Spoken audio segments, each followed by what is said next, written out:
What it do, YouTube fam? It's your boy Ray here, checking in again with y'all with another video. And right now we about to head on down to North Carolina with this right here. You see it?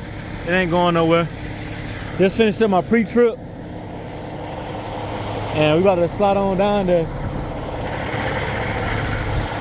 I had to get my truck washed this week too because it's been 2 weeks since I ain't had it washed, and you know it's that time again. Is that a scratch or? Oh no, it's just dirt. Yeah, it's just dirt. I thought it was a scratch. I'm about to say, oh man. Okay, yeah, that's just dirt. But yeah, this is what we got right here. Some steel wire mesh, steel mesh, whatever people want to call it. Strapped down pretty good. I picked this up in Pennsylvania on Friday to come on home. I end up getting home late. I really didn't get home until like Saturday morning, like 2 a.m. because I got held up, and you know. But it is what it is. Those of you that watched the last vlog I made, I picked this load up after I picked that up. Yeah, those of you that watched that last vlog I made, I picked this load up right here after I dropped off that last load where I got delayed and everything. So with this load, I ended up not making it home until like Saturday at like 2 a.m. which really sucked. But you know, it'd be like that some weeks, you know. I almost didn't make it home, but it really be like that some weeks out here on the road, guys. So you just gotta take the good with the bad. That was the first time I got home that late since like in December when I first got my truck. It was one time I didn't make it home because I was in upstate New York trying to drive back home and just didn't have enough time. But besides that, I've been making it home every weekend. And then also last week I didn't have to leave out until Monday because the load that I was delivering was literally right down the road from my crib. So, you know, you gotta accept this when it's good and accept it when it's bad. But anyway, we gotta go ahead and get on this road, and I'll check in with y'all once we get closer.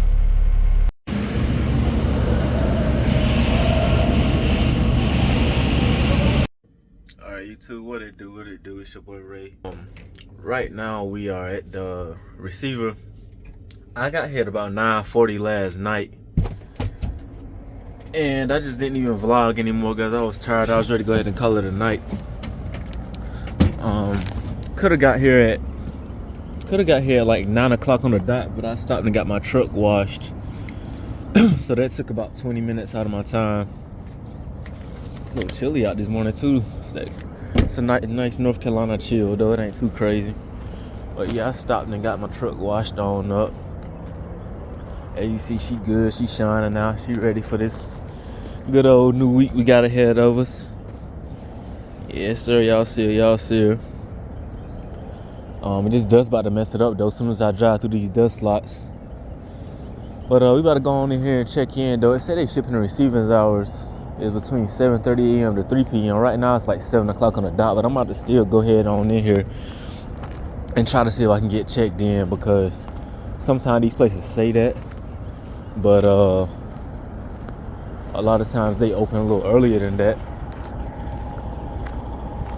And then I already had this one truck. Well, I understand it's a dry van, but I had this dang on Swift truck just come slide right on past me, and I'm like, yo, what the hell? Cause matter of fact, it's over here. I think it's over here. It said between dock 2, I think so. All right, so just got checked in or whatever. The guy was honest with me. He told me, he said, hey, he said it's gonna be about 8 o'clock before we can get to you because I'm the only one here right now. In which I said, you know, okay, cool, no problem. I just want to go ahead and get checked in, you know. And I prefer when people are honest like that at places like this rather than just, you know what I'm saying, just driving past you, walking past you, and not saying anything at all. But 8 o'clock is still not a bad time to get to me because, you know, it's still fairly early. And then all I got is some wire mesh on my truck, so it's an easy unsecure and an easy unload. Like, you know, I'll probably be unloaded within 20 minutes or so, which ain't too bad.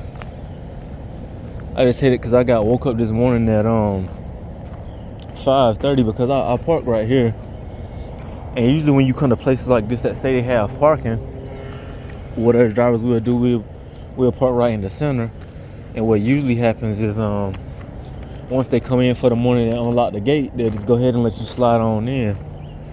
But you had a guy this morning, he come in, you know what I'm saying, music bumping. So I get woke up to like bumping music at 5:30. And I'm like, damn, bro. Like, hey, can you slide over? And I was kind of skeptical about sliding over because of how this little dip off was up here. I didn't want all this stuff to like come like leaning over or whatever. But it is what it is. And they got my truck looking good, no cap. They got that blue. See, I love Blue Beacon, bro. That Blue Beacon right there where I stop at. I got to figure out the name of that road exactly so I can tell you. I think it's like exit 150 right here on I-40 in North Carolina. Man, they do my truck right every time. I don't be seeing no spots on it. Blue Beacon usually do good in general, but it be some of them Blue Beacons you go to, man, and they you'll still see a couple spots on your truck here and there. But man, they got everything get all the way down to my mud flap chrome with no spots on it. You know what I'm saying? Yeah, I rocks with them.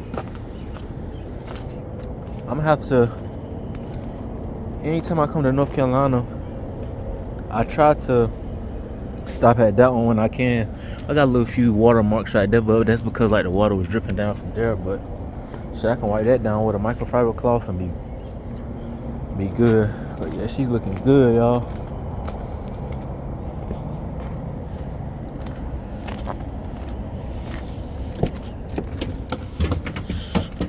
Oh man, guess I'll go ahead and eat me some breakfast.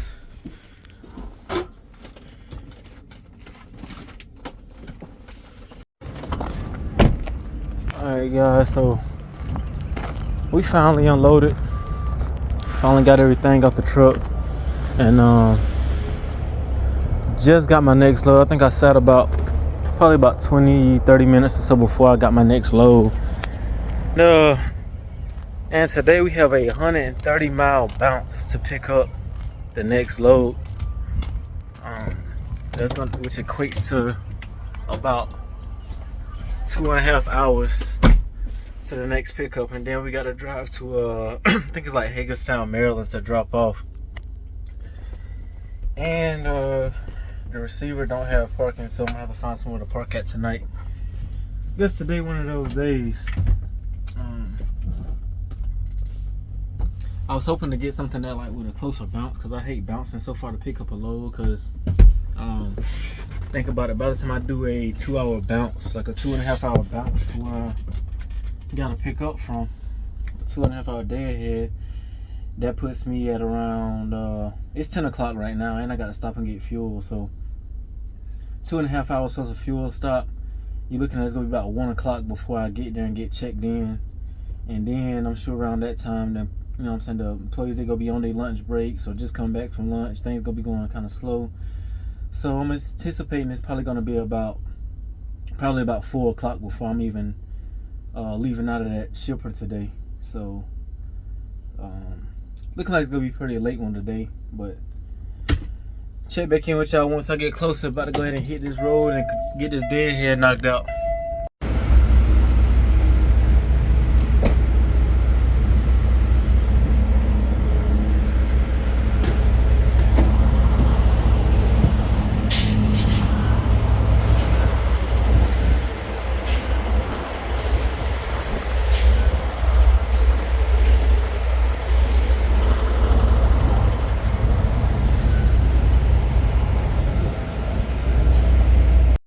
Alright gang, so finally got to our destination about probably been about 2 hours ago at this point. Now we finally got loaded on up, got everything strapped on down. I think this is a load that's supposed to be tarped, so I'm about to pull it on up in just a second and get it on tarped on down, and we're ready to hit this road. I think I got almost like a 6 or 7 hour drive ahead of me today, because it's like, I think it's about 400 miles that I gotta go to get to where I'm going. But let's get it done. Alright gang, so got it all tarped down and stuff. Got it about as tight as I can get it. because it ain't no perfectly square load, but got as tight as I could get it with the shape of the load.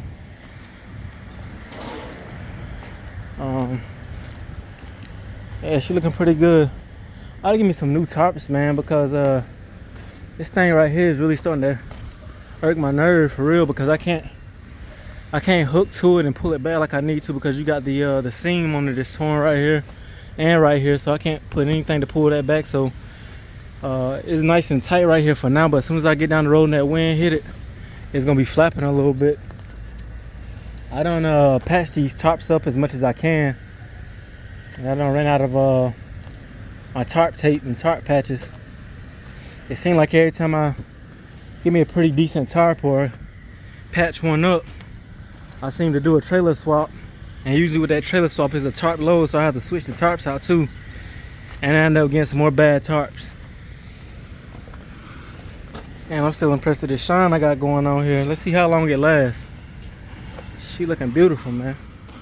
But I'm gonna go ahead and get down this road though, because I got about 450 miles to drive today, and right now I got about 8.5 hours on my clock, so I'm gonna try to knock out as many of these miles as I can. I can really get there as long as I keep this door shut. I can't park at the place I'm delivering to tonight, so I'm gonna park at this Pilot J. That's not about 3 miles away from it, so I'm gonna go ahead and reserve parking there. Let's get on this road.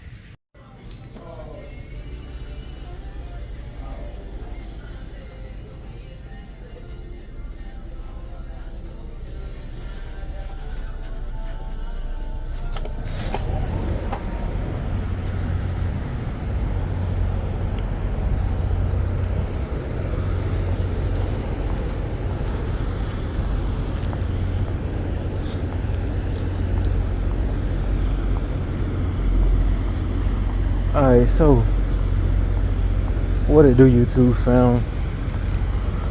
Checking back in with y'all. Finally made it to our destination.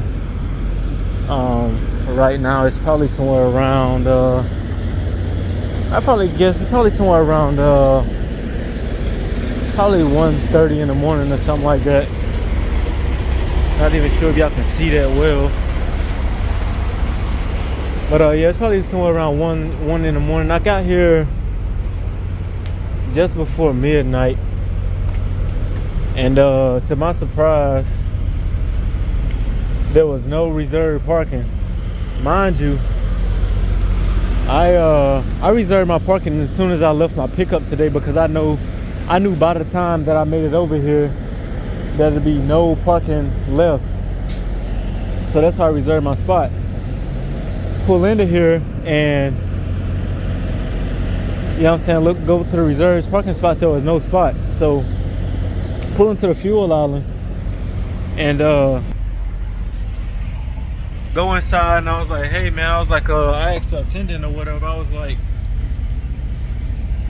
is that the only reserved parking spot y'all got over there? And he was like, yeah. So I was like, well, I reserved my spot earlier today, and there's no spots over there. So the guy goes, well, all I can do for you, man, is give you a refund, because at night I can't go run nobody off. So I'm like, bro, like, what you mean? So I'm like, so pretty much reserved spots don't mean anything. I'm like, that's why drivers reserve spots, so that way once they do get here later at night, they still have a spot available and don't have to worry about a full truck stop. He was like, hey, that's all I can do. He was like, I can refund you. He's like, there's another lot over there, and they charge $15 a night instead of $18. So I was like, man, you know what? I was like, screw it. So I just came and parked along this little side over here, because I definitely had to go in and take a shower, because it was definitely a hot, sweaty, dusty, nasty day. So definitely had to park and take a shower. Then on top of that, I only had about 10 minutes or so left on my drive clock. So in order to get my time back, if I wanted to drive down the road, I had to sit in the fuel island, and it was 30. So I was contemplating, and I was like, I'm not driving all the way down there just to get a parking spot. I was like, it's late. If I reset and do a 30, then go down the road and get a parking spot, that's gonna waste about another 15-20 minutes. that I could have been already getting on my reset for my brake. So I was like, screw it. So I ended up parking right here in a spot that, you know, alongside the thing. I really don't like parking in spots like this. Now if I come to a truck stop and it's early on in the day and it's literally the only thing left, I don't mind it, because if it's earlier in the day, then that just means you can get a faster reset. Dang, I ended up hitting a button and cut my camera off. But yeah, I don't like parking in spots like this at a truck stop, because, especially with a later reset, because my reset ain't gonna be until around 10 in the morning, which means there's gonna be a whole lot of traffic coming through here, which means a whole lot of noise, which means I'm gonna get woken up earlier than I need to by a whole lot of noise, as opposed to me being in a spot where, you know, it's a little more quieter. But it is what it is, man. It's just some of the BS that you have to deal with out here in trucking sometimes, you know. In a situation like this, it really ain't even about the money. It's more about the principles of the thing. You know, gotta deal with some BS because, you know, other drivers decide they want to, you know, do shit they ain't supposed to do as usual. But I'm gonna go ahead and grab me something to eat. That's it for this video. This is the end of the day. I'm gonna go ahead and give me some Z's, and I'll catch y'all in the next one. Peace.